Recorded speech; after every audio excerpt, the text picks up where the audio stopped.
দিলে মামলা উইথড্র করা হবে। অন্যদের জন্য সন্ত্রাসী লাগে কেন লাগে? জনগণ তাদের লুটপাট চাঁদাবাজি মস্তানি পছন্দ করে না, তাই জনগণের উপরে মস্তান লেলিয়ে দিয়ে তারা ক্ষমতাকে নিরাপদ করতে চায়। আমরা তো এই কথা বলতে পারি না। জামাতের আমির যেরকম বলেছিল, বে ছেলেরা সরো, মেয়ে বন্ধুরা এখন তোমরা আসো, তার পাশে বসিয়ে সেলফি তোলে এই মুরব্বী মানুষ।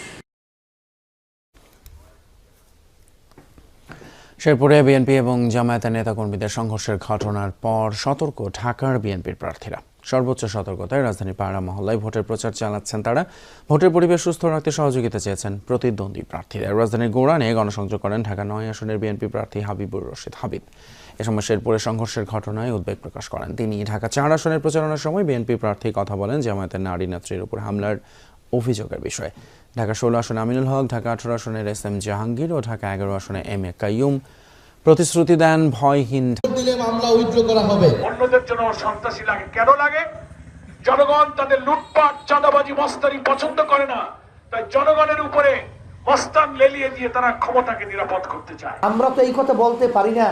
জামাতের আমির যেরকম বলেছিল, বে ছেলেরা সরো, মেয়ে বন্ধুরা এখন তোমরা আসো,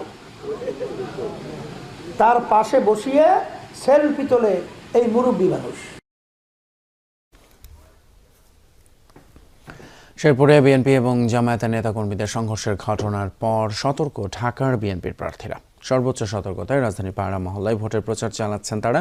ভোটের পরিবেশ সুস্থ রাখতে সহযোগিতা চেয়েছেন প্রতিদ্বন্দ্বী প্রার্থীদের। রাজধানীর গোড়ানে গণসংযোগ করেন ঢাকা ৯ আসনের বিএনপি প্রার্থী হাবিবুর রশিদ হাবিব। এ সময় শেরপুরে সংঘর্ষের ঘটনায় উদ্বেগ প্রকাশ করেন তিনি। ঢাকা ৪ আসনের প্রচারণার সময় বিএনপি প্রার্থী কথা বলেন জামায়াতের নারী নেত্রীর উপর হামলার অভিযোগের বিষয়ে। ঢাকা ১৬ আসনে আমিনুল হক, ঢাকা ১৮ আসনের এস.এম. জাহাঙ্গীর ও ঢাকা ১১ আসনে এম.এ. কাইয়ুম প্রতিশ্রুতি দেন ভয়হীন